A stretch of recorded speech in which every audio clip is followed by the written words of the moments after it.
Hello, hello. Welcome to another episode of the Great Work Launchpad. My name is Chris Nelson. My site is evolveconsciousness.org. Today is Wednesday, the 4th of June, 2025, 9 p.m. And we're going to have another episode, roundtable, dealing with the great work, getting launched into the great work, and the barriers to the initiation into the great work, specifically dealing with the shadow work. And this is part 7 of the Great Work Launchpad and Shadow Work Part 5, and subtitle Stop Lying to Yourself as part of the barriers to initiation. And I put the Video Ninja link over there. Oh no, is that the one? Capture the group. Yeah, that's the one. Seems like it's missing the... Anyways, should be the right link. I can go test it out. Seems like it's missing characters at the end. Let's see.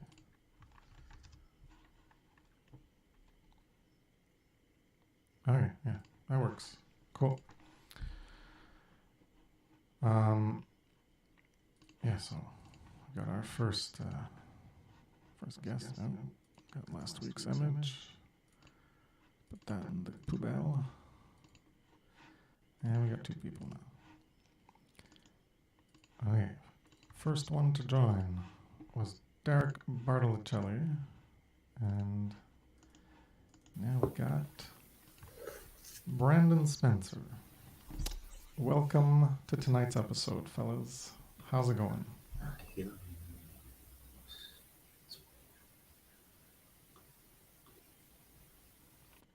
My mic working? You guys don't hear? Uh-oh. You guys hear it now? Let me go check the stream. Maybe it's not working.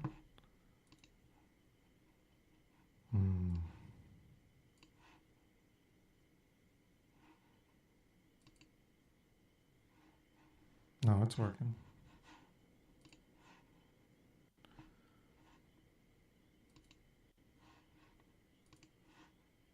You guys don't hear anything.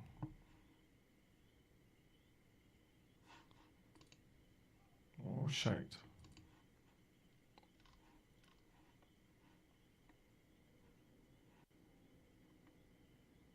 You can't hear in OBS Ninja, and it's echoing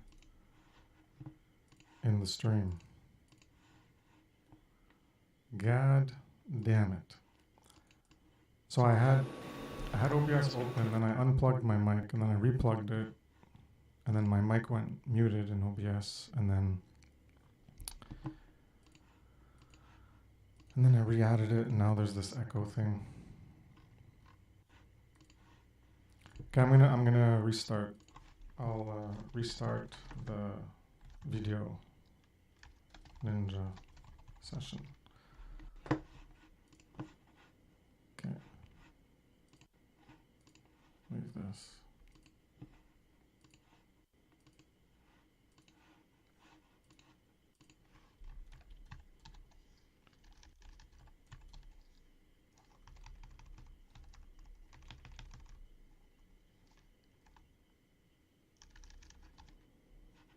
Oh, sorry for the technical. You guys are still there, even though I killed the session. What is going on?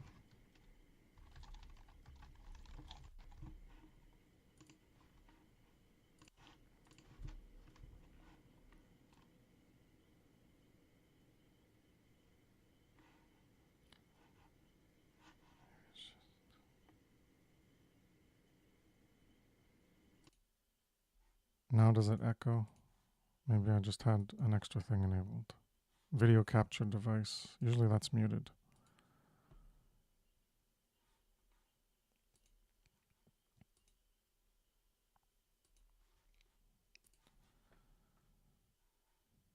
Oh, that's why. Okay. Video capture device for some reason was on, so it was giving. It was just for me, not for you guys in the stream. All right, apologies for this, everybody.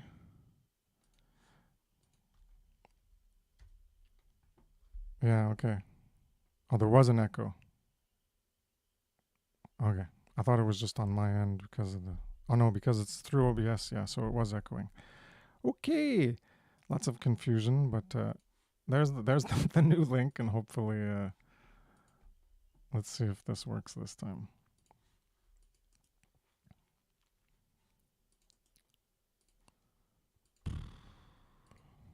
My God.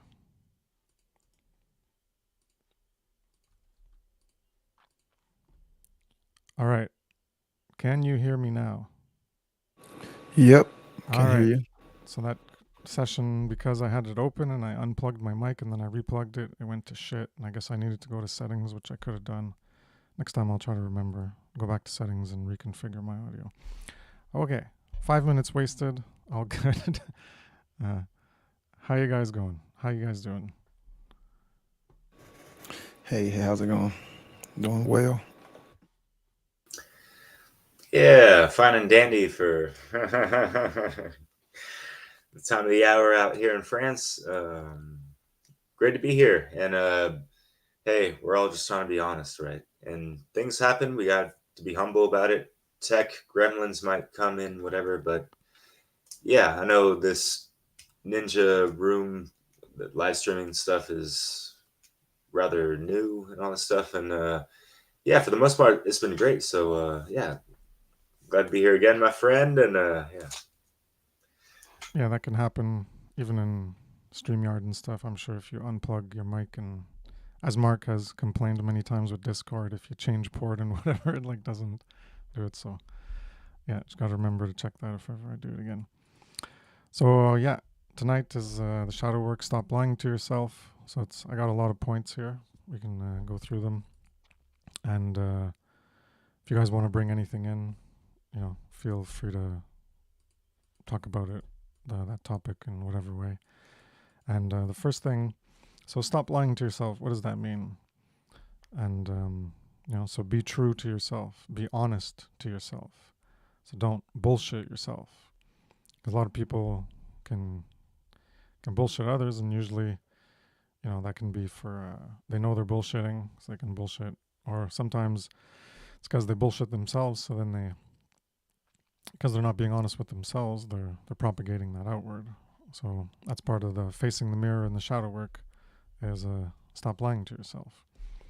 And so tell yourself the truth, even if it hurts, even if it can make you look bad.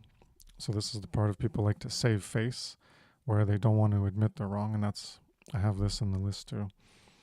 And so even if it makes you look bad, it's be humble and admit when you're wrong. And so you gotta be. That's part of the ego defenses and not wanting to admit that we're wrong, and because then that'll make us look like that we've been wrong to someone else, and we don't want to be wrong. And part of the stop lying to yourself is, as I mentioned before, well, if you're going to bullshit yourself, then you're going to be bullshitting others. If you're lying to yourself about something, then you're going to propagate that to others for them to perceive you that way. And so you tell others the truth instead of deceiving them, even if it makes you look bad. So maybe you're being honest with yourself, but you're not going to be honest with others. We're not talking about little things about yourself. You don't have to tell people every single thing, like every mistake you make in your day or whatever. That's not what we're talking about. We're talking about, to represent yourself as you actually are, and not have like a false persona where you actually behave in one way, but then you're projecting yourself in a different way to others. So you're being two-faced, and that's deceiving. It can be manipulative. So that was the first point that I want to talk about. If anyone wants to bounce off of any of those topics. Yeah, if you are still lying to yourself, then course, you will never admit that the conditions are still slavery, as well. So it gets to an even deeper issue, which we're all trying to, hell, expose, which is the point of doing this kind of work is, when you stop lying to yourself, of course, when it comes to doing hell, this kind of work, but you start to realize the true conditions because you can never get to that, the next step if you're still, lying to yourself, which kind of goes, into the earlier talks about the whole self-loathing, aspect. How the individual who would rather, there's my screen, just it just randomly loaded.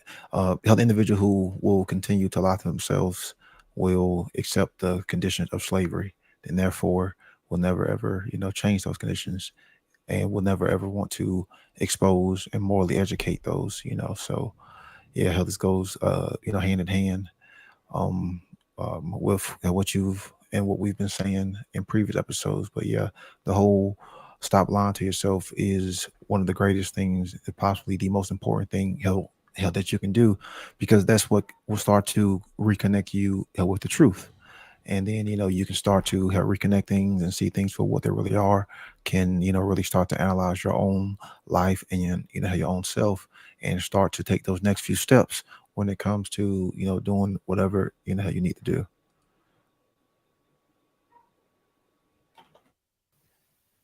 Yeah, and we really got to do what we got to be doing and staying true into actual, just objective reality and morality and these things.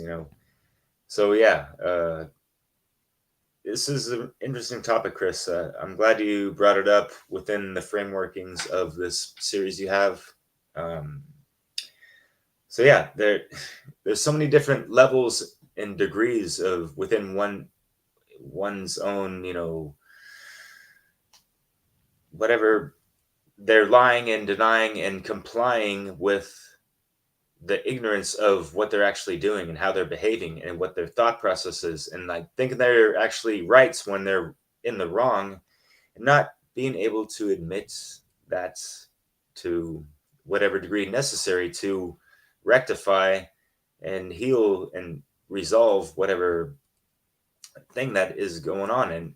And it's interesting because I wrote that down a second ago, and I was thinking, like, so what are the causal factors of these things? What causes people to keep lying to themselves and all this stuff?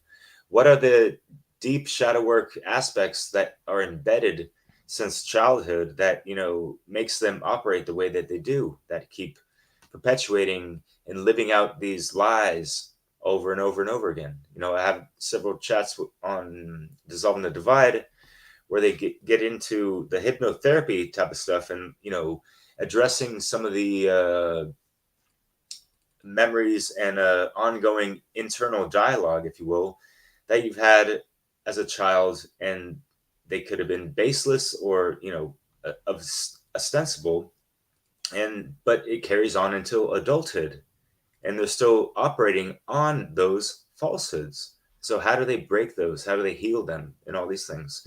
I know that that's just one aspect of why people might be still caught up in lying to themselves, which obviously equates to lying to other people and stuff, and just being disingenuous and lacking integrity and virtuosity, and all these different things that are just that make up a good moral human being, right? So yeah, looking forward to hearing more from you, Chris. Thank you. One last thing, real quick, because this popped in when Derek was talking. But when you stop lying to yourself, that's one of the first steps when it comes to, taking true accountability and responsibility, because you can never ever, get to that if you, are still, in that lie. So, stop, stopping those, lies. Stop telling yourself, those lies, and accepting the truth for what it is what is needed to get to the steps of accountability and responsibility, and being, have responsible for what you think, feel, and do, and aligning those up with what is true, moral, and correct. So that's why this first step is one of the biggest. Yeah, for sure. That's as Passio mentioned it in his 5 steps of initiation. That was the first one.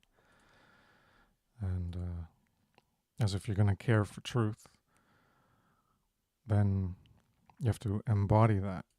And the first place to embody it is within your own introspection and self-reflection and analysis of your own makeup and what constitutes who you currently are, so that you can move forward to what you can be.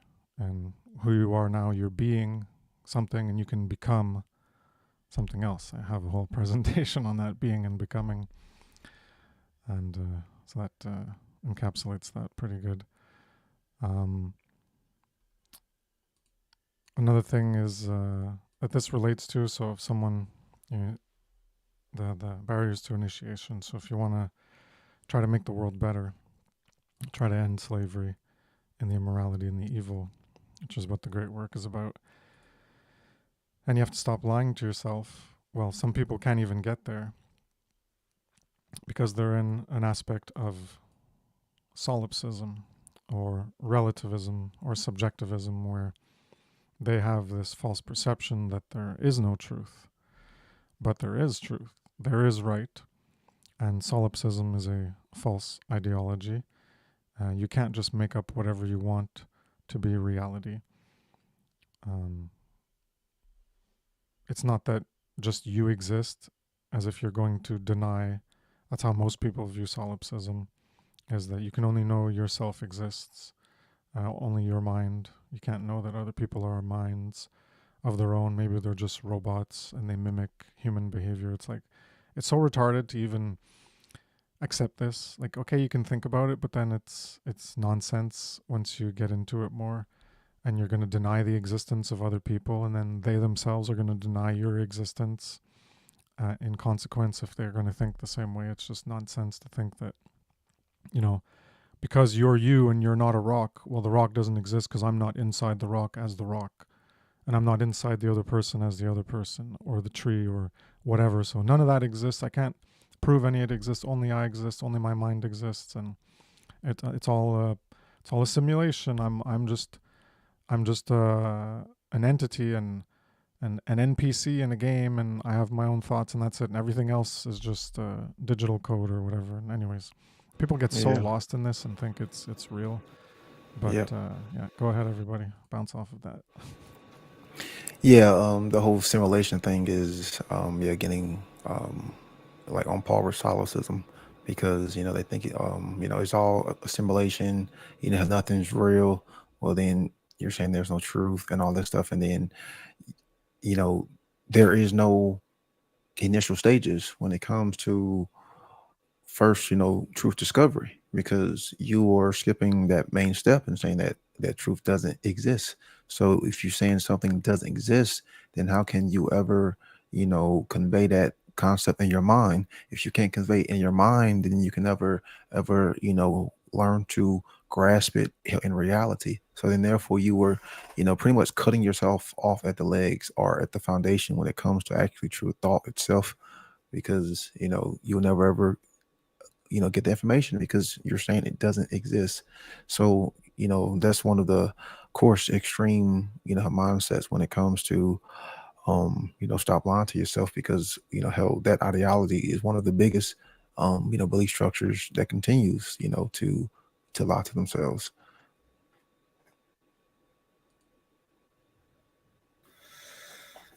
Yeah, continuation of those types of things leads to some spiritual stagnation. And jotted down a couple of things when you were talking, Chris, and kind of before the solipsism aspects of what you were getting at.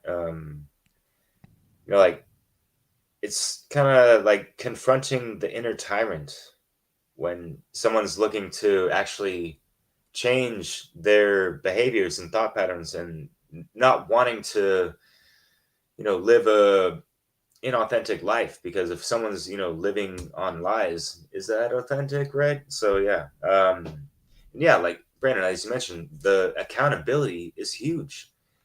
People need to hold themselves accountable way the fuck before they're trying to hold other people accountable, right? So what I notice is that there's also like, there's this inner trickster energy going on with people when they don't want to confess to the truth within themselves, and they have this back and forth, the angel on one uh, shoulder and the devil on the other, that type of allegory, if you will, playing in the minds of so many people because they have not reconciled the aspects of polarity within themselves, taking it back to, what is it, the fourth or fifth hermetic principle. But yeah, I'd like to hear what Brandon has to say about that trickster energy, either now or later. But yeah, Chris, after you, man. Well, Brandon, if you wanted to respond. Yeah, that energy is, it's an energy that exists in all of us. It's a much needed energy. It's the energy that's capable of change and exploration and diving into the unknown. But if it's combined with your ego, in a sense, then one can lash onto it in like a child, like neglectful, irresponsible state.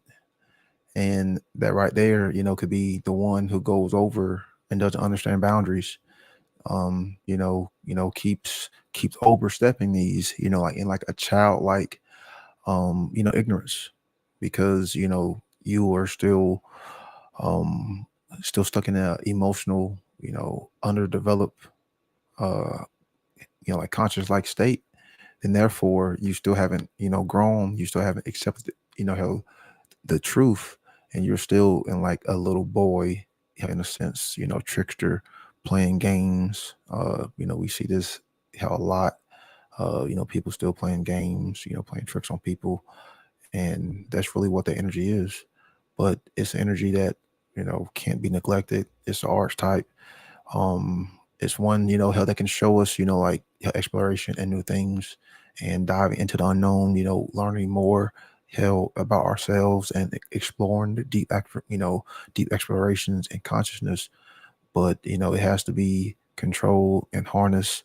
And just like with like just like with anything, it can't just be led astray and unguided, in a sense. So, like usually when we see people with that energy, there's still some more, internal work that needs to be done, sadly.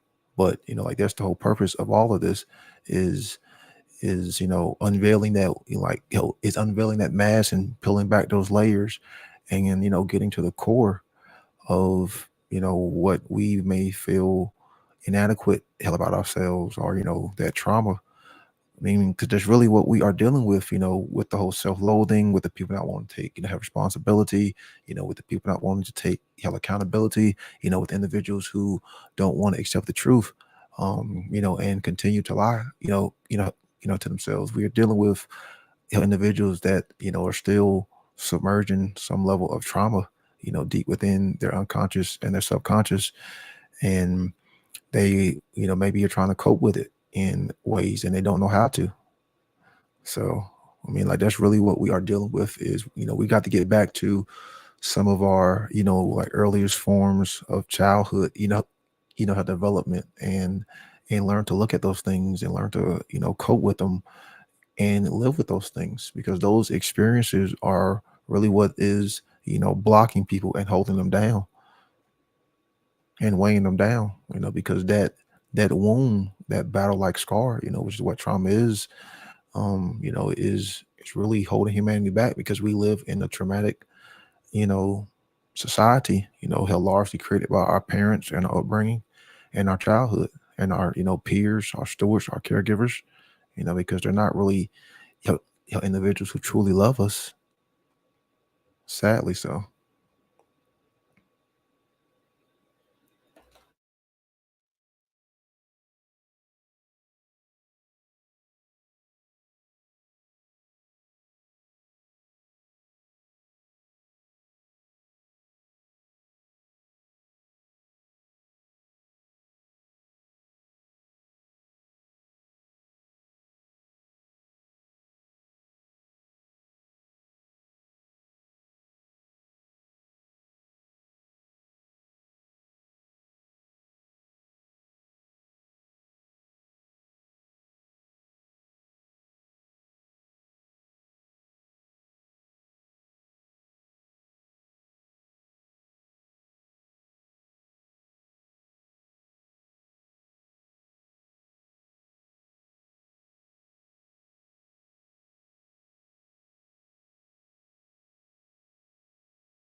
Yeah.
Oh, sorry. Yeah, I, I don't know why this is happening, but yeah, OBS. When I re-enabled my mic, um, I went down and checked to make sure everything was still on in the mics, and I guess I missed this one. So my bad. Um, yeah, so no one heard that except for you guys, apparently. So, anyways, yeah. So what we're talking about is tribal enablement. People around you enable you, friends or family, those in groups, holding the person back from true shadow work and growth. So I was talking about context of situations where you could be with someone, you meet them once a month or once a year, or you're in a group of other friends. You know, it might not be the situation where you're going to um, hold them to account. So they could be telling you something, and you're going to just be like, yeah. So you know that they're like bullshitting. You know that that's not true. That isn't how they are really, but they're telling you something, and you just don't want to get into it. You don't want to bring it up because of that context where you're in. It's like you could view it as not worth it. But and then the other side to the other perspective is when you don't do that and everyone else doesn't do it, then it just enables them and it allows them to think that they can just keep doing it, as opposed to correcting them, to bring them the opportunity to face themselves, even though they don't want to, and say, well, you said this, but that's not what you did, or, I've lived with you for a year or something, and that's not how you are. So did you actually change? Or, you might not be there, but if you were there, they might represent themselves as something that didn't happen in that situation or that event that you were actually there. So you could correct them and say, well, no, that's not what happened. And then that's where they can blush and be like, oh my God, what?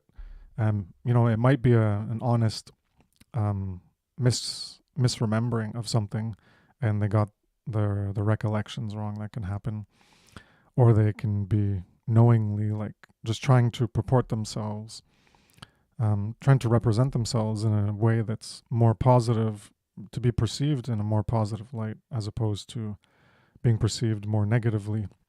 So they're going to twist and spin the situation to make it look not so bad on them, because they don't want to look like they did something wrong or did something bad or looked like an idiot or whatever. And so there's different contexts, and yeah, like there can be some things that are more important to call people out on, and some things that are more trivial. And then there's also like if you're in a group with people and your goal is to just have fun, and this person, obviously you're going to have conversations, and someone's going to just bring up something that's trivial, and it's like, yeah, okay, whatever, and then you go back to talking about what you're talking about.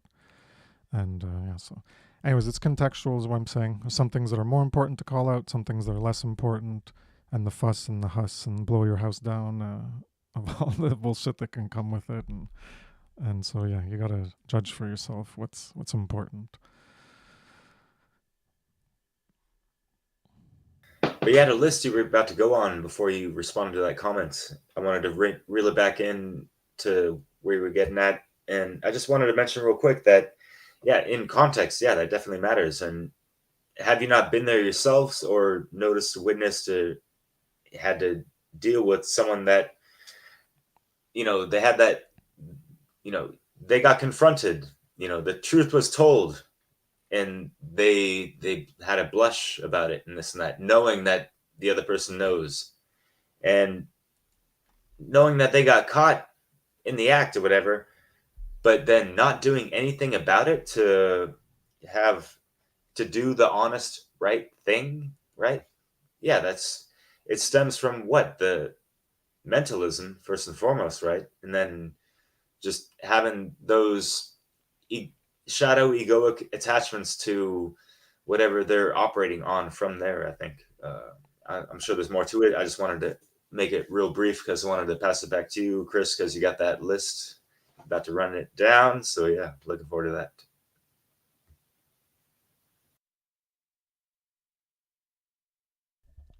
Did you want to add anything on the tribal enablement thing, Brandon? The going along to get along, it's, because, one thing about our psychology is, is things that we're, are usually familiar with. We are usually going to, continue to do those. Those are more favorable, toward us. So the familiarity with, going along, how, how to get along and not, calling others out, needs to be done a whole lot more. And as you were saying that, the word discrimination, came to mind, because that word is usually, looked at in like a negative light. But in reality, when you're doing this kind of work and when you're trying to get to, the truth, you have to use a level of, how discrimination to weed things out, to say, like, this is not that, and to separate things, to separate the truth and falsehood, that filtering process, so you can get to the core message of truth. And we need to also use that, when it comes to, you know, interacting, when it comes to judging people's behavior, and seeing, what is the fruits of, one's behavior. Then therefore you can, you help measure that and see if it holds weight, if it holds merit, if it holds up to, the qualities of, right and wrong, on the natural law. So discrimination and discernment is a much needed tool when it comes to doing this. And the whole going along, how, how to get along, that's just going with the flow. And that's what's, guiding us, how to this, how to this exact spot, that we in, is not, like not having true discernment and not caring and have enough of truth to call others out, when they are on that BS, and, going along to get along, going along with the flow, and not willing to, rock the boat, and not, create that tension, cause that unwanted energy to be created. Well, that unwanted energy is also, what creates more movement, so it's a much needed energy, that, that shake up, that's friction, that's force. That's the force that creates. Yeah. Hell, I saw Theo in here earlier. Is he still here? Oh, I didn't know he. Oh shit, guys. Sorry. Yeah, and Thanks for telling me, Sarah because Crossmic I've up had here my too. window like minimized. Okay, yeah. Sorry about that. My Yeah, bad. Sarah Cross might come through in a few too. But yeah. All right.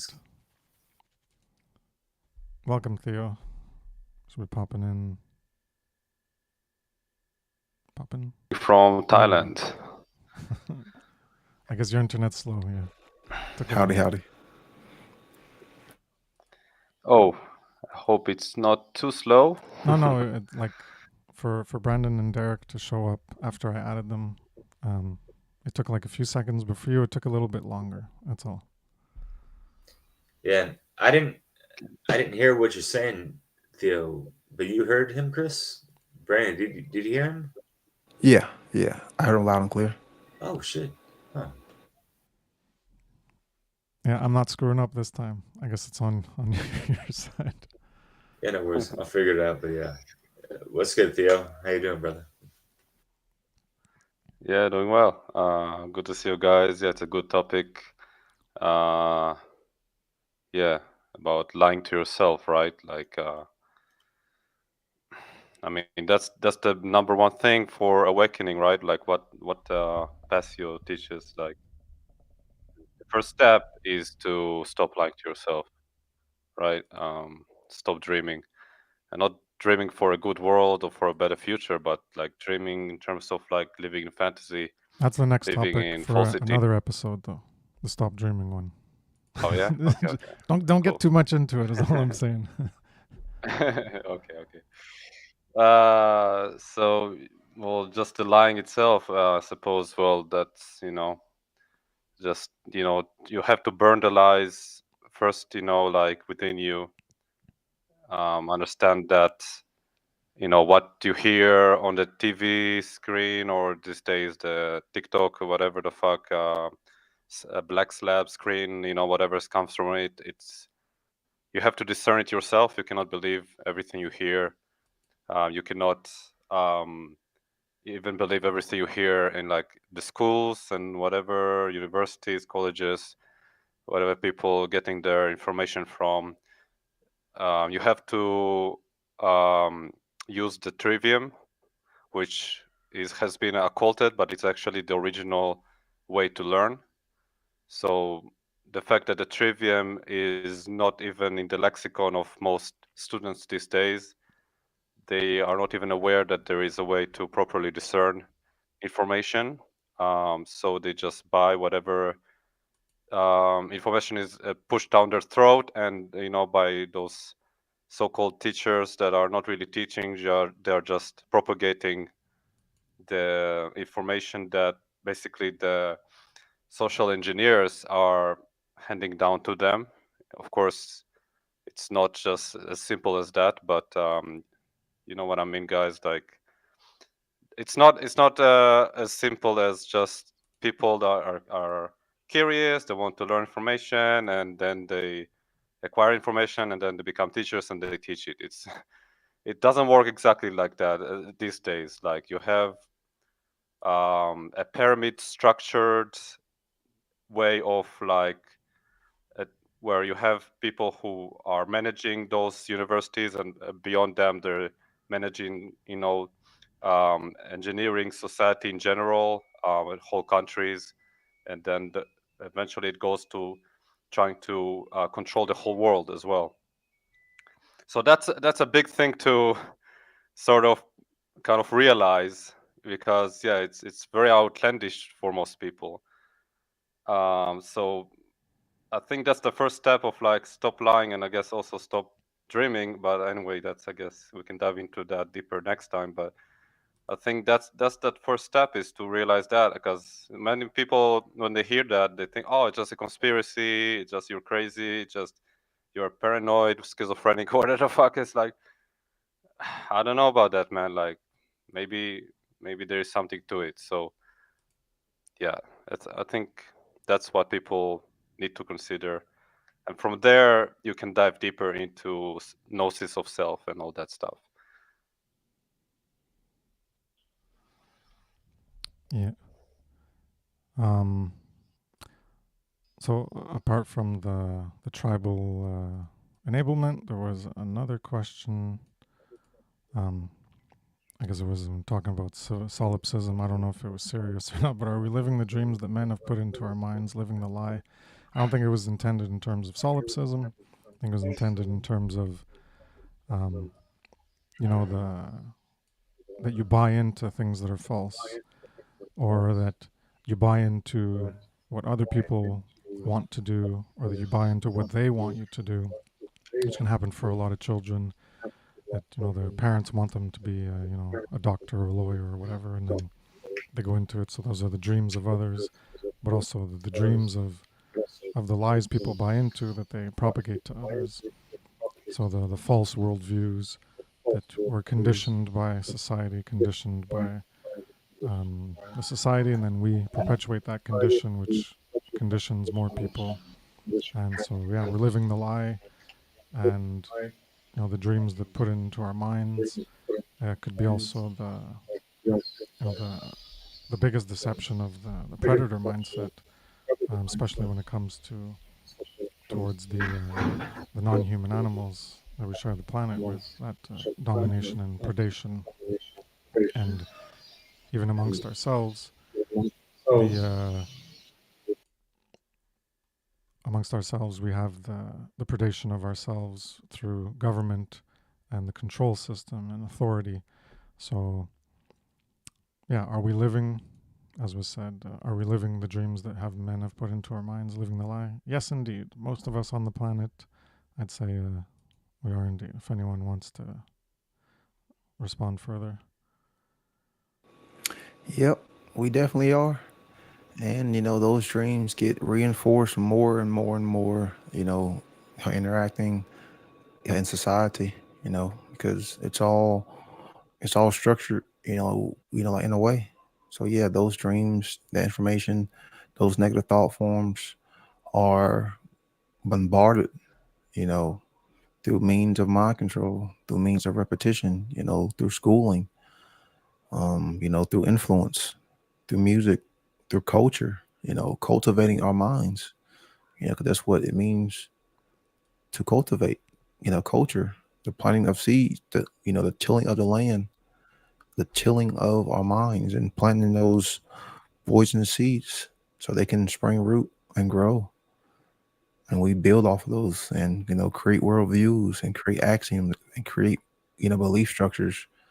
And we never really challenge and ask ourselves, like, are these fundamental core, beliefs true? Like, do they actually hold weight in reality? We just go along to get along and we just run with those, incorrect axioms. So yeah. Yeah, it's funny because, man, what you just said with the whole seeds planted in the brain, the poisonous ones, obviously, and to do the alchemical, landscaping of your mental landscape, we got to do the, routine weeding out of the bullshit, right? And those, poisonous seeds of deceit, deception, ignorance, whatever, right? Programmings on top of programmings and then some, right? How can one properly train themselves to weed out those things properly and pull it all the way out gently but firmly so that the whole fucking seed and the root is totally uplifted out of there, right? So those are, metaphorically, some of those lies and programmings that people need to excavate out of their minds and psyche and all this stuff. And I'm some things you were talking about, Chris, real quick, of just, well, yeah, like I'm working with people, younger folks that are kind of like dreaming that they're doing the right thing all the time, and like they're never making a mistake and this and that, yet they got maybe a year or no years experience in the job, and I'm having to kind of like, I have like 15 years of experience working in cafes, restaurants, whatever. And I'm not trying to brag on that stuff. It's just like you compare levels of experience to others. And it's not to compare and contrast or whatever. It's just like if you're working in a specific unit or team, or, you know what I mean? There needs to be a certain level. And if people are not on the level, they need to be held accountable. And if people do not want to be held accountable, then they just need to get the fuck out of the space because they're fucking it up, you know?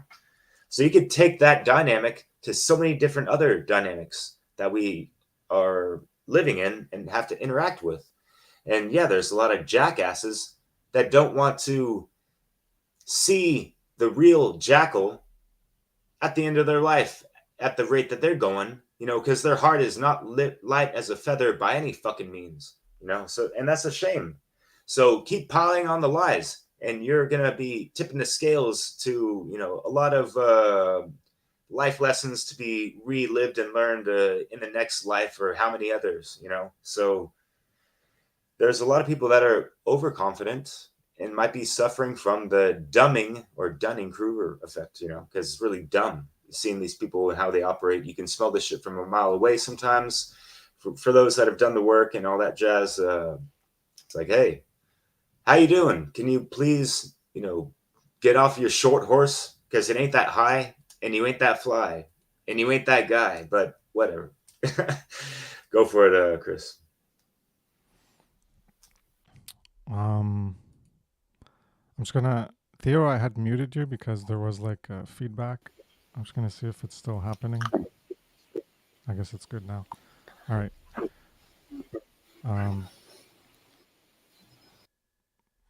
Yeah, so I guess we covered that.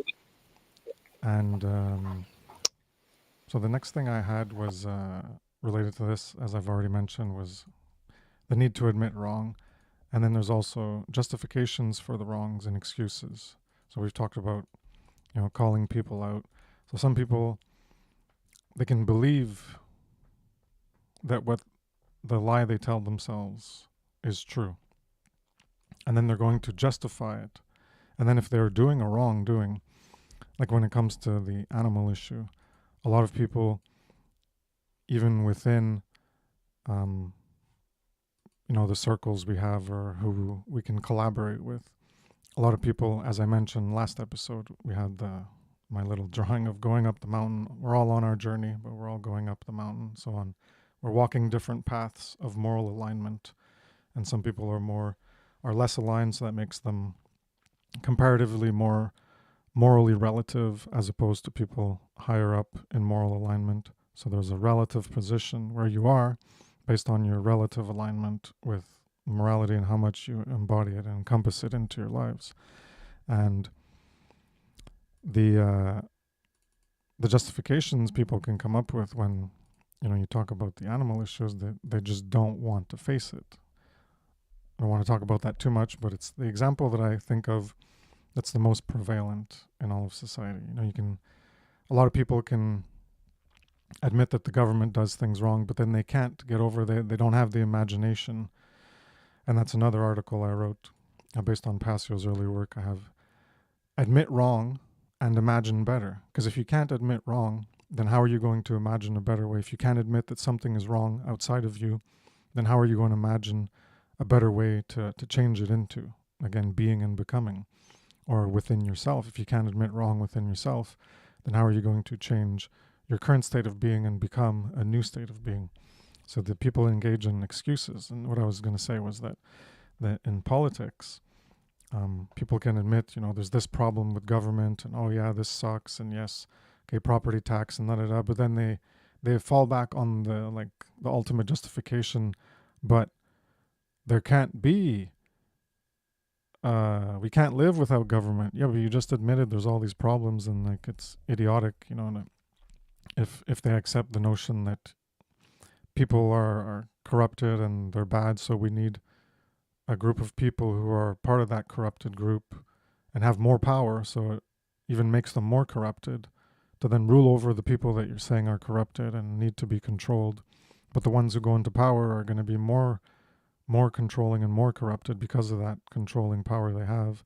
And then you think this makes sense, and it's because they don't have the imagination. So even if they can admit wrongs on some things, when you whittle it down to a root causal factor, it's like one thing is an effect and then it has a cause.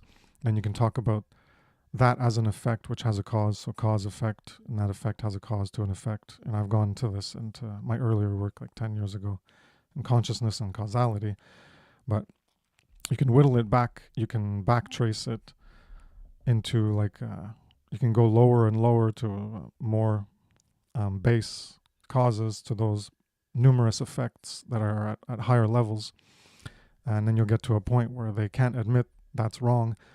And I think part of that barrier is because they can't imagine a different way. So they're holding on, they have an attachment to this idea they have of something, and they can't admit that it's wrong because they're not willing to let go and admit that there's some things that you're not going to have an answer to. So because they have an answer that, oh, well, the question is, how do you deal with bad people? The answer is, well, you have to have government. And because they don't want to have not an answer, and they can't admit that they don't know, that's one of the important things. And my infographic for Care for Truth, I could bring it up. I'll try to find it, but is you got to doubt, you got to be curious, You have to ask questions. And part of that is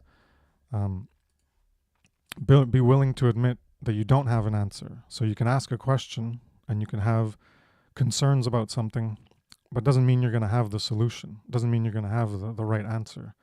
And just because you come up with an answer doesn't make it the answer. So basically, 2 plus 2 is 4. 2 plus 2 is what? I don't know. 10. And like, okay, that's an answer, but it's the wrong answer. So, when we're talking about this issue of, what do you do with bad people? Well, the answer is, let's take the government. Let's create a group called the government where people have control over others, and it just gets people to go into that group. It funnels people who have a psychopathic tendency and a controlling tendency and a dominating tendency because they're going to be given that power. So it's a bit ridiculous, and people just can't get over it because they can't imagine any other answer that's better than the bullshit answer they've accepted, that they think is the right answer, but it's a wrong answer. So if anyone wants to bounce off of that. Yeah, can you hear me? Yes. Yes. All right, cool. Yeah, I'll just go quickly, Brandon. Yeah, really, really great points, Chris. I felt everything you said. I think it's all like fire what you said. Like, it hits all the dots that I wanted to get into myself, or even could have not thought of myself. So you're really good at this. Yeah, we need more people like you speaking those kind of things to help people awaken to those facts of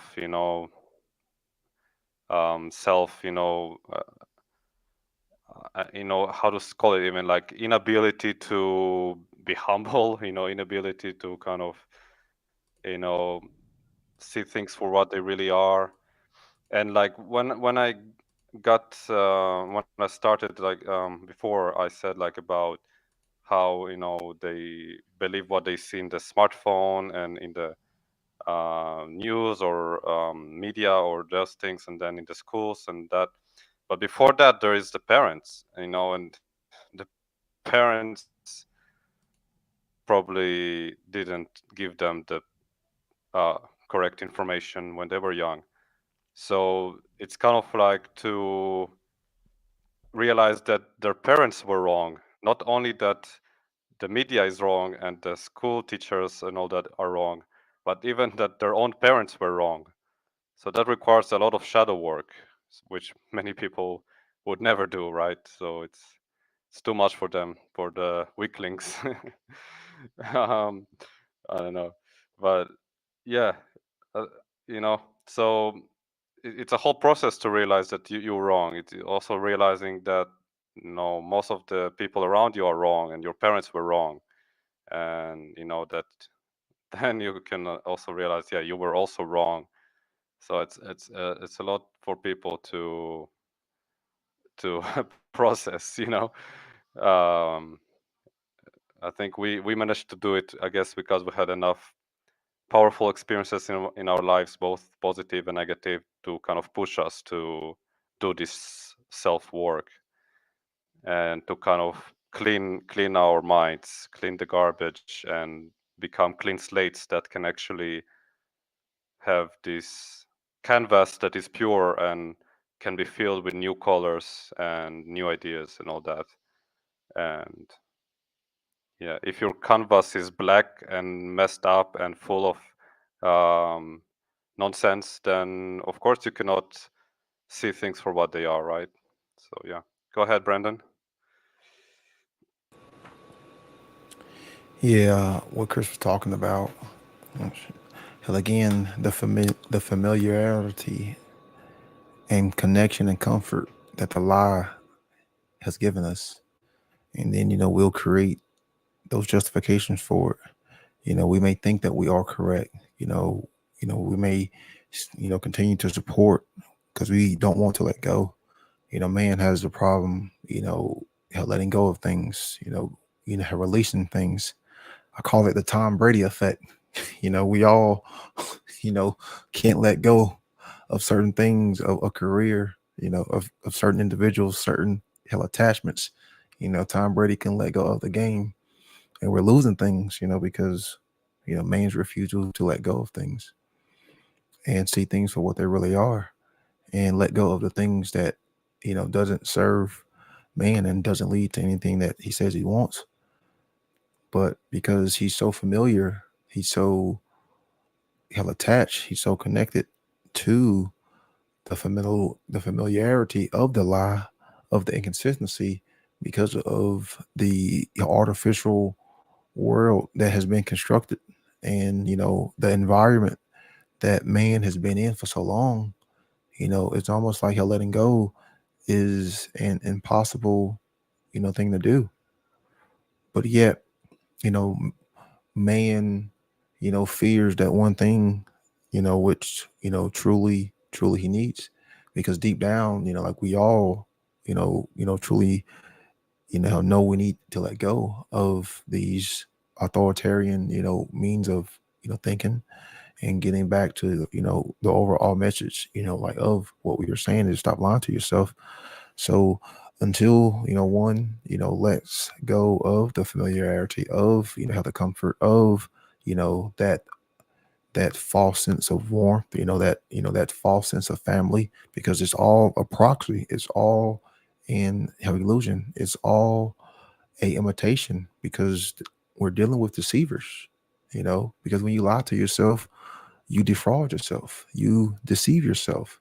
So you've built that false artificial construct within your own ways of thinking. Then therefore you continue to operate within that false, notion. And then therefore, without that letting go, there is no means of progress. There is no means of, moving forward. And that's why, you have to reconnect yourself, realign with the truth, and stop lying to yourself. Because until you do that, there is no means of progression.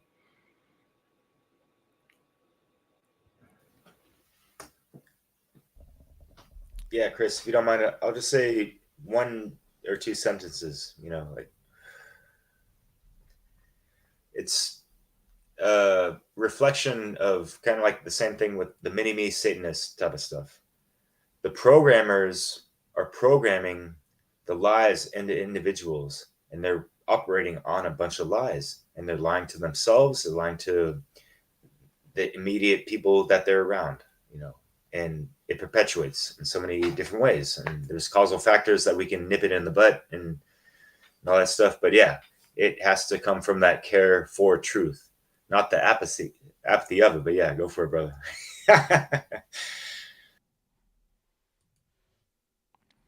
Oh, yeah, if you wanted to keep going, but I was just bringing these up because, well, I guess we're talking about it. We're going around them. We're not talking about them directly, but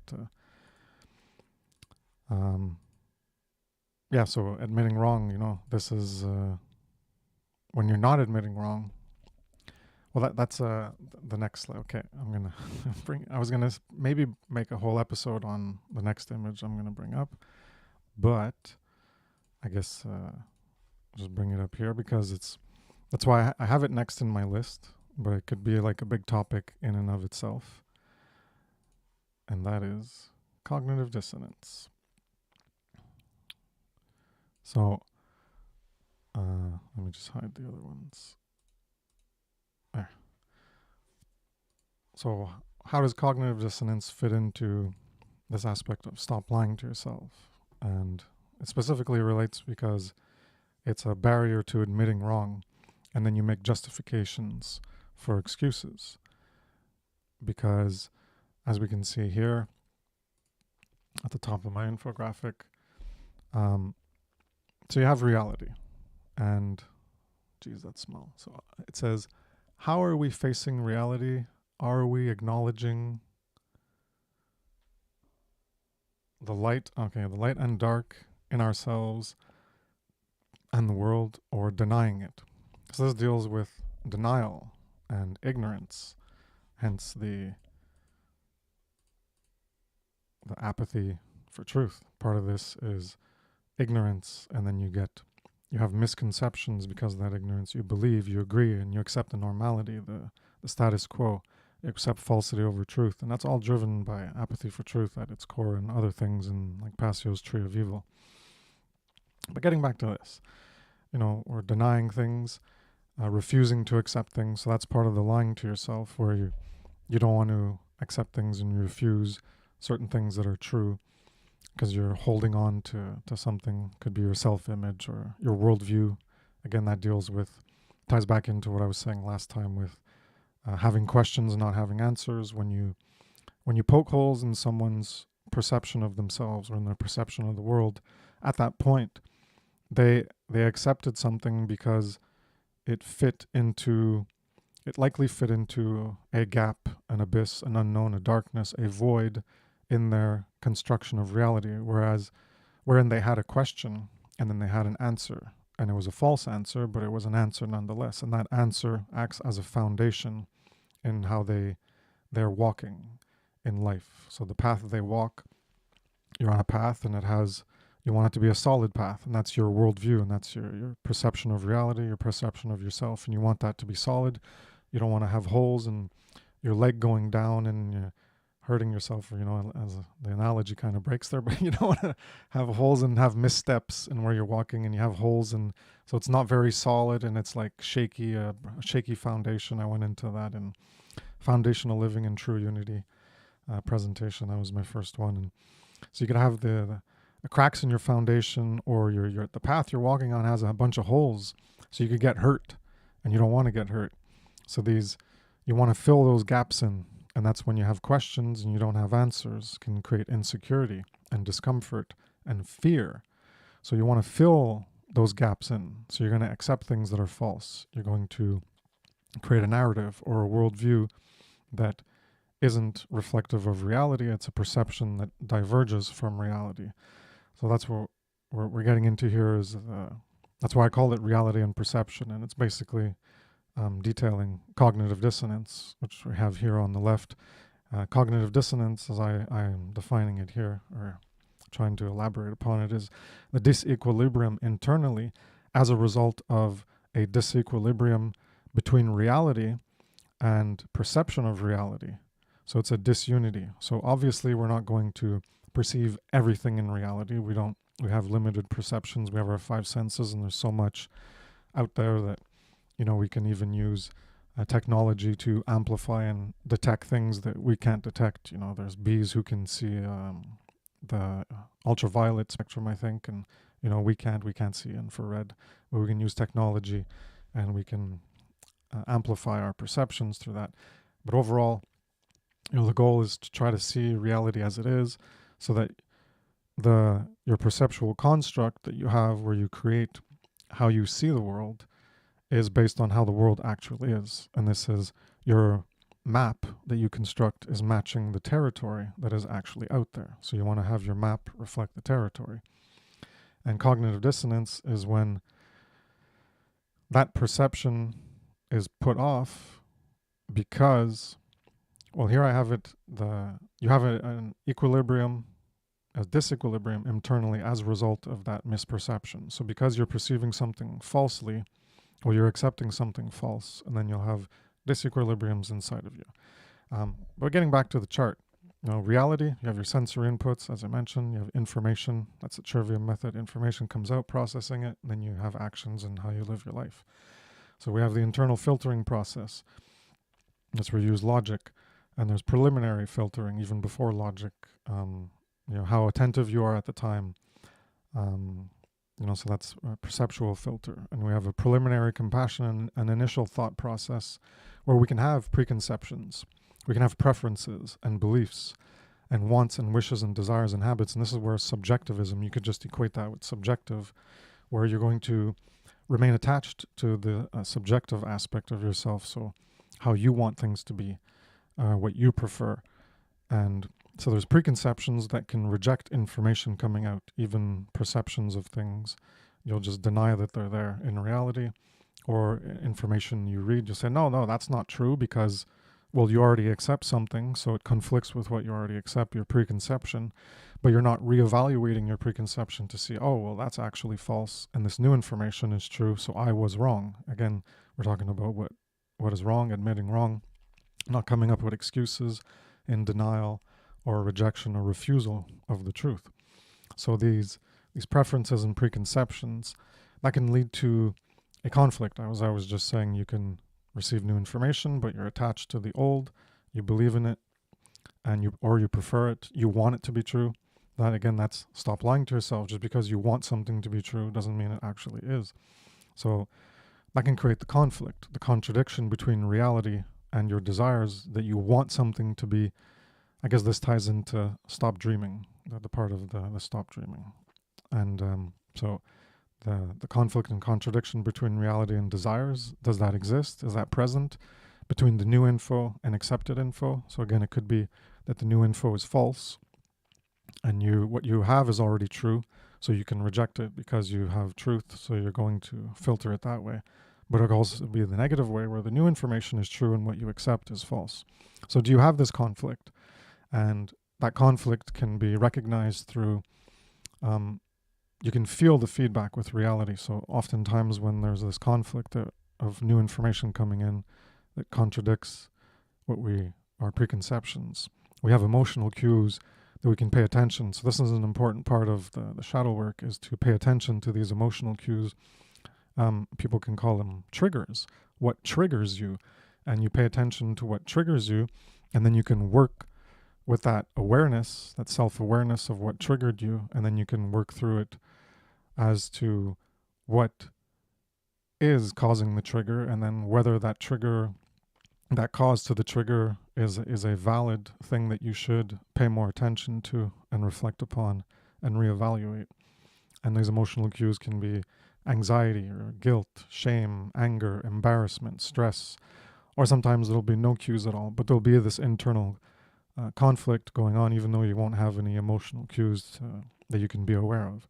So when there's this conflict and contradiction between reality and what you want to be true, we'll say it that way, the desires that we want, and between the new info and the old, well, is that present? Is there a conflict? And if there is a conflict on the left side, well, then you can engage in question and doubt yourself and the info. You can be curious about the veracity of the information. Hence this trivium process, where you have to, the level 1 is seeking truth, where you can gain knowledge of things that may or may not be true, and then you can doubt and question and be curious about it, and then you can engage in logic and filtering it through non-contradiction to understand it better. And if it is something that's true, then you engage in the level 2 of embracing and accepting it as true. And this is always fueled by our care for truth. And I'll just get back to the other one so we can finish that. And so on the left side, yes, there's a conflict. There is a conflict present. You engage in doubt and question it. Yes or no. So if you don't question it, then that's where the cognitive dissonance process comes in, where there's a conflict between the new information and what you accepted, and you can have emotional cues, which often happens in people, and then they can engage in a process of reality negotiation. And this is similar to Orwell's 1984 of doublethink, where you can accept two contradictory things at the same time, even though they both can't be true. So you're going to that can fit into this aspect that I call reality negotiation. So you're going to negotiate with reality, which you can't do because reality is what it is. It's the absolute of whatever is present is what it is at the time. But people engage in what Passio called the arbiter of truth. So you believe what you want to believe. As I think Morpheus said in The Matrix, people believe what they want to believe. So this is the self-delusion. You're going to engage in self-delusion because you're going to be the one who determines what is true rather than discover what is true. You're going to say, this is true because I want it to be true. So your desires, your subjective aspect of yourself is going to override reality. I could load up another infographic that I did for my morality presentation, which has that shown pretty good there. rather than accepting reality into yourself, you're projecting yourself, what's inside of you, your desires and your wants, you're projecting it onto reality, and you're overriding what's actually real. So that's the reality negotiation, where you're going to say, no, that's not what's in reality. This is actually what's in reality, and you're going to project that outwards rather than take things inward and build yourself up in that proper reflection and equilibrium with your perceptions and reality. You're going to be engaging in a reversal of that process, where you're projecting yourself outwards and overriding the things in reality.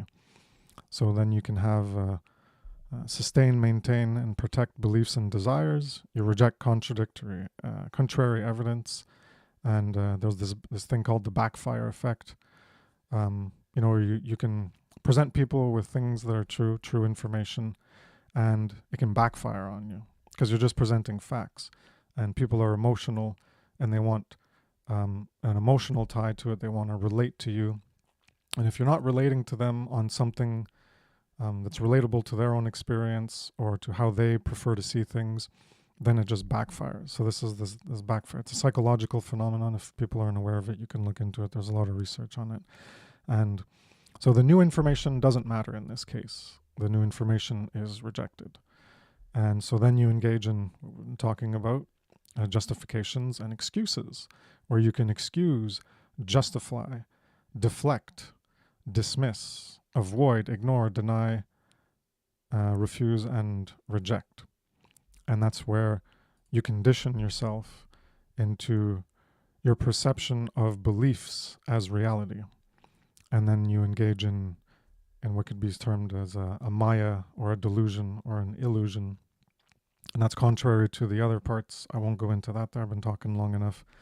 And to the more positive aspect in the middle, which is you're going to condition yourself with the truth, and you're going to be more aligning yourself with your perception of reality as it is in that red box. Is you're going to be grounded in reality, as opposed to floating in the clouds of make-believe, of believing whatever you want to believe because that's more suitable to you, it's more preferable, it makes you feel good.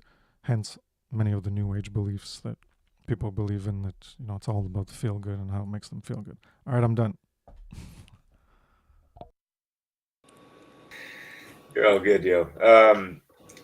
I'll just say a couple things that because I'm gonna peace out after this. I can't work these long nights after a long day of work as I could before, but whatever. Yeah, Chris, this thing is really interesting. This whole dynamic and everything. And as I mentioned in the Natural Law discussion group of a homeschooler, it's like, hey, go to his website. There's plenty of things just like this that would, blow the minds of these young kids growing up, learning alternative aspects and navigating consciousness, their own thought patterns and proper ways to think, and also make decisions properly, and have critical thinking skills, right? Independent thinking. And if someone is really in their independent thinking, would they be lying to themselves? That doesn't sound so independent to me. Or is it? But it just sounds like there's something binding within them that's, a negative causal factor that isn't that,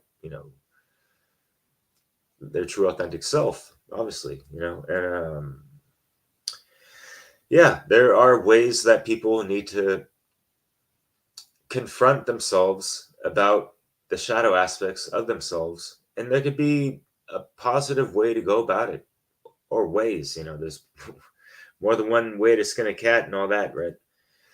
But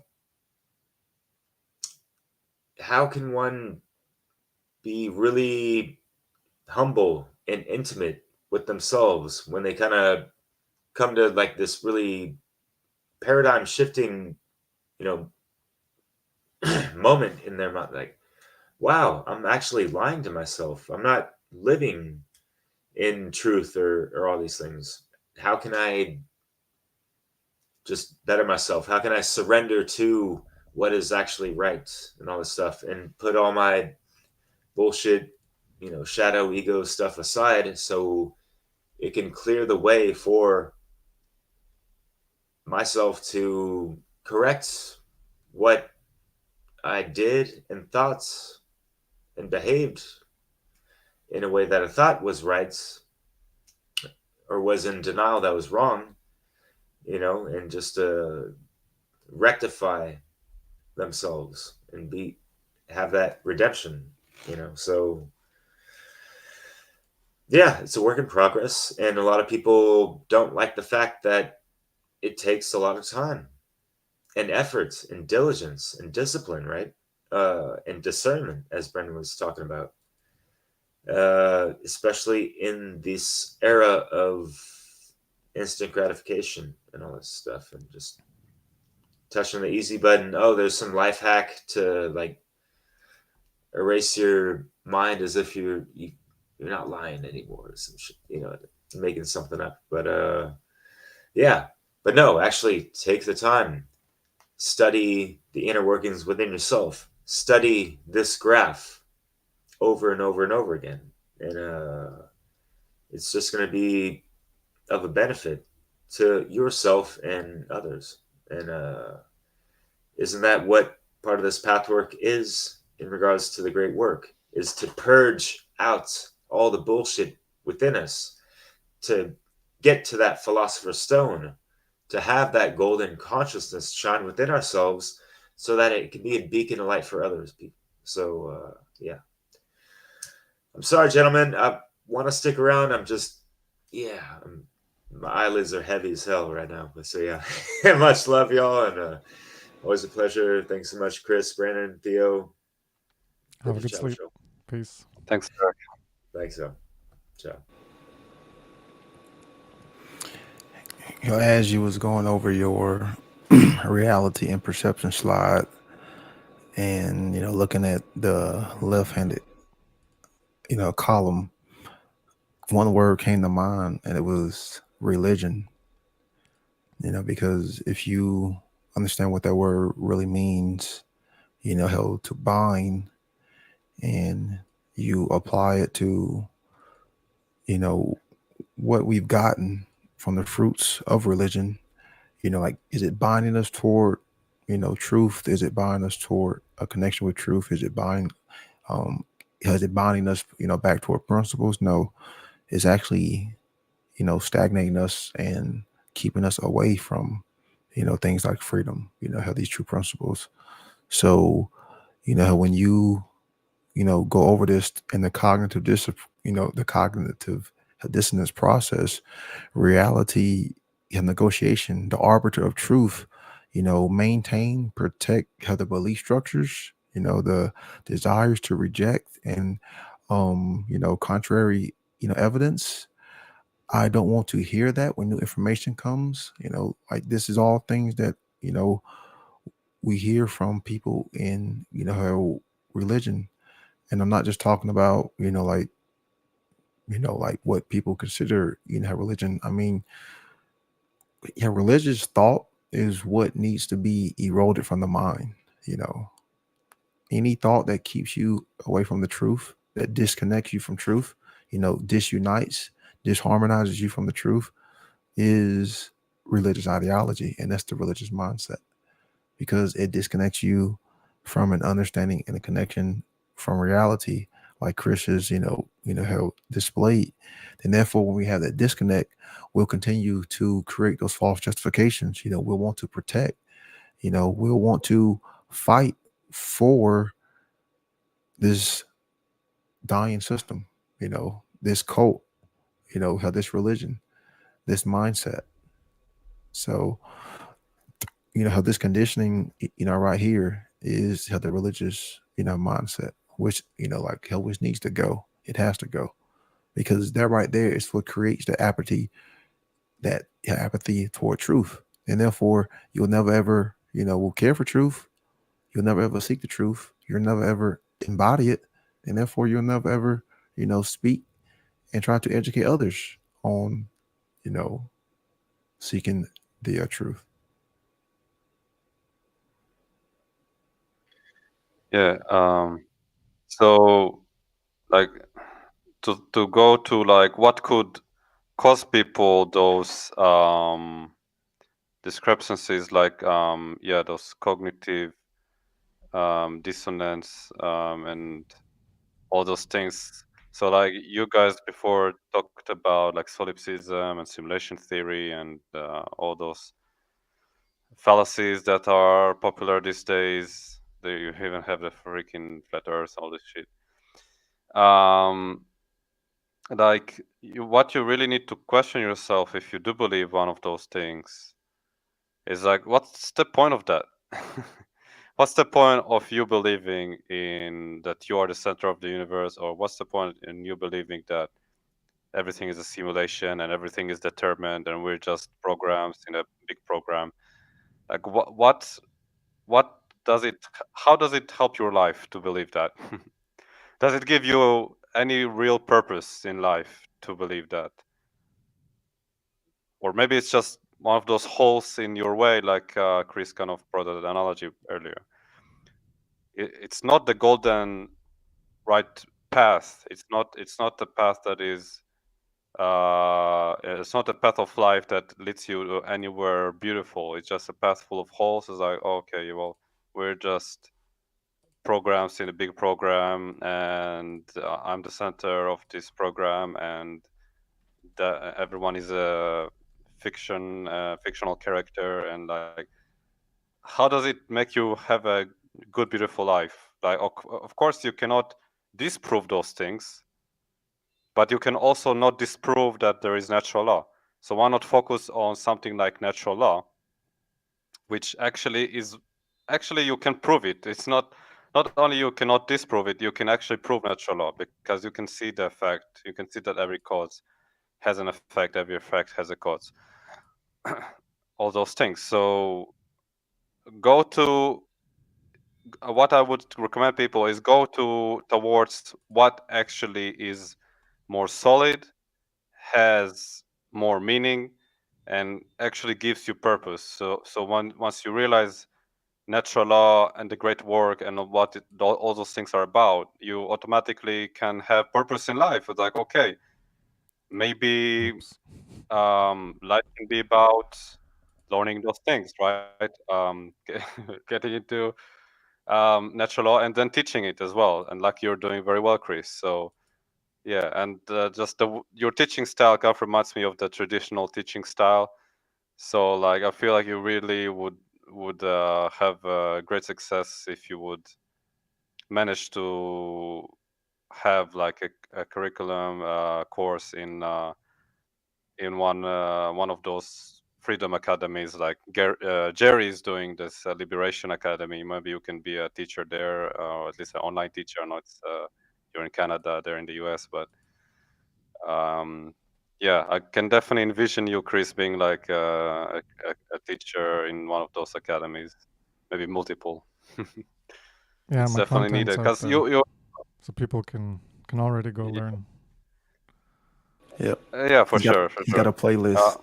Yeah, just Yeah. real quick, cause yeah, sorry, cause also the way you break it down, like it's really methodical, and it's again it really reminds me of the style of those schools. Like it's all like broken down, and you go into each aspect of like what is basically shadow work, like this reality perception graph, infographic.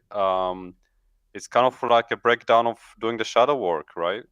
Um, so it's a good methodical way to look at it and study it, and yeah, teach it to others. You know that it's not ambiguous. Yeah. Um, yeah, well, like I said, the material's out there. That's why I put it out for people to gain value from it. And as for doing a course, well, I don't have the time for that now with my job and my family. Yeah, so this is my course. You want to learn about shadow work? Well, that's what we're doing here.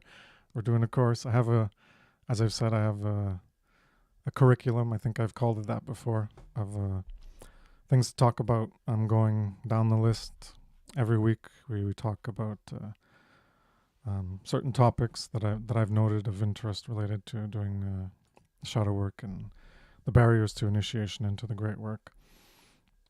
And so this is, the last thing Derek said. I thought of, be authentic and live authentic. So this all has to do with authenticity, being authentic.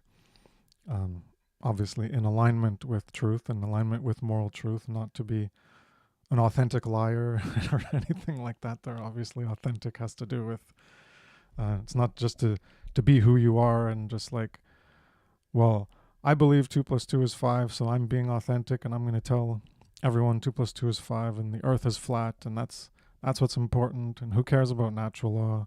The flat earth and the aliens, those are the most important things to talk about. And people don't have, like you said, focus on things that are like solid in a sense, as a symbolic of reality, real things. Focus on real things, not possible things. Like you can speculate about that and it can be interesting, but there's more important things than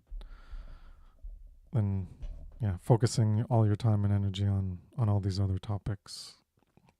So natural laws or objective morality, or however you want to call it, is the topic of the day, the topic of the month, the topic of the year, the topic of the century, the decade, the millennium, the topic of eternity.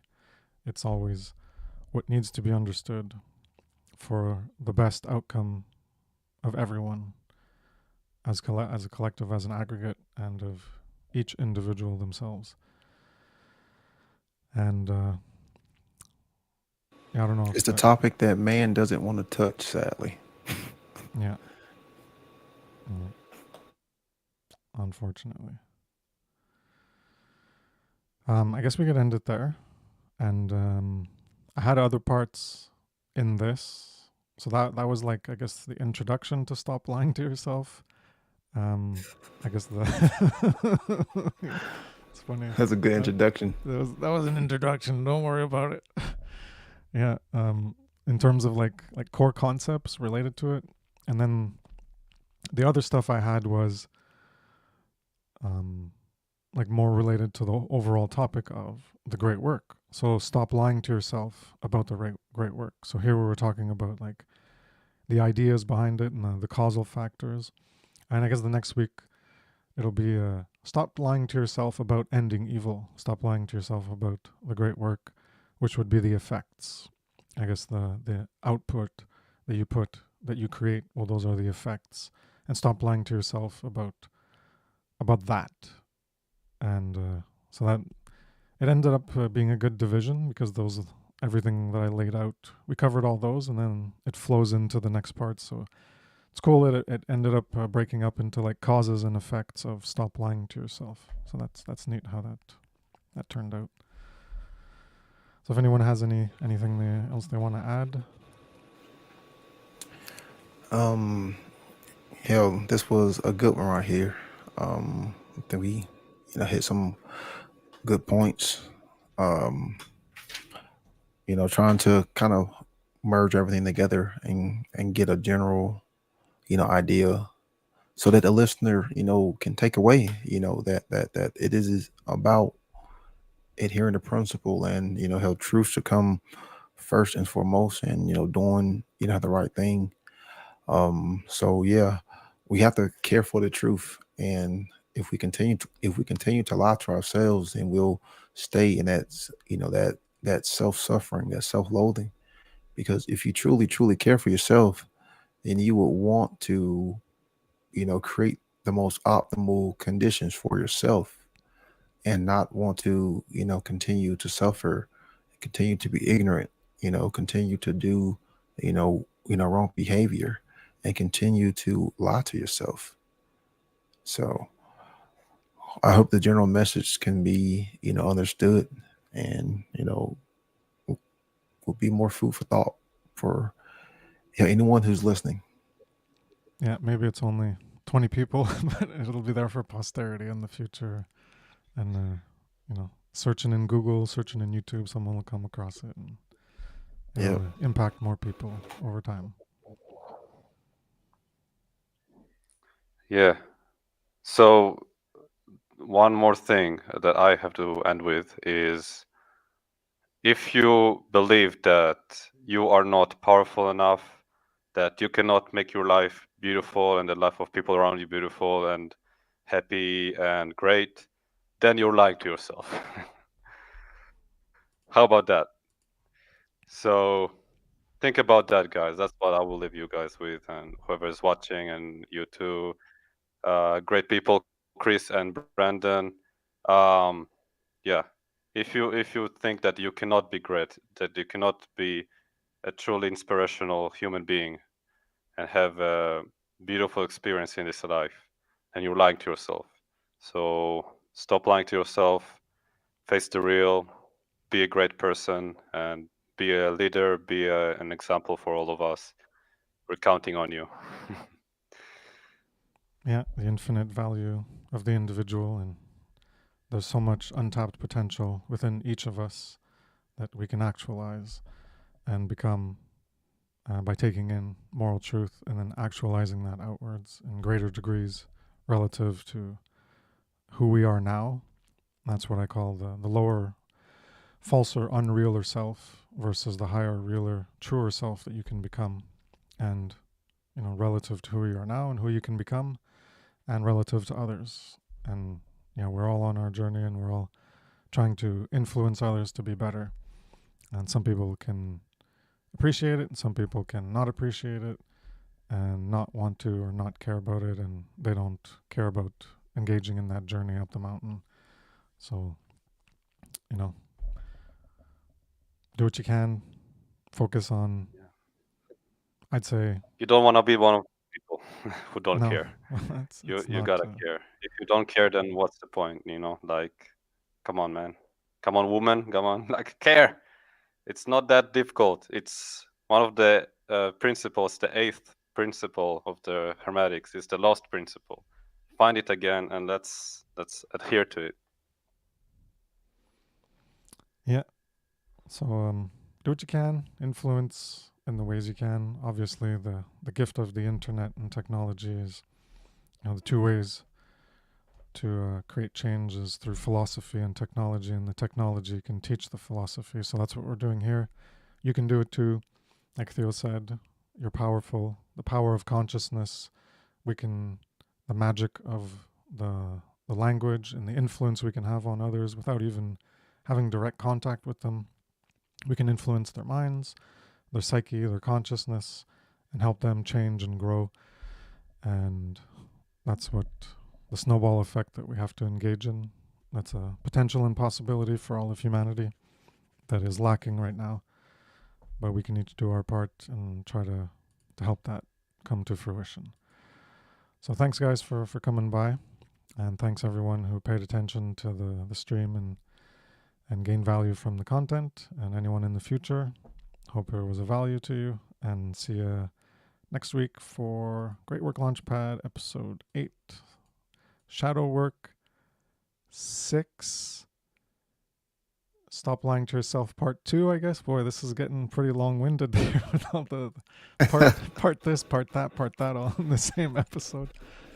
Okay. Oh man, yeah. We'll try to make this the last third part. We got enough of 2 parts.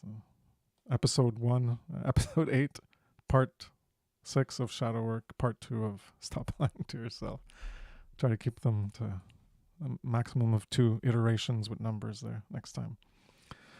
So thanks again, everyone. Have a good evening, and see you next time. Take care. Peace.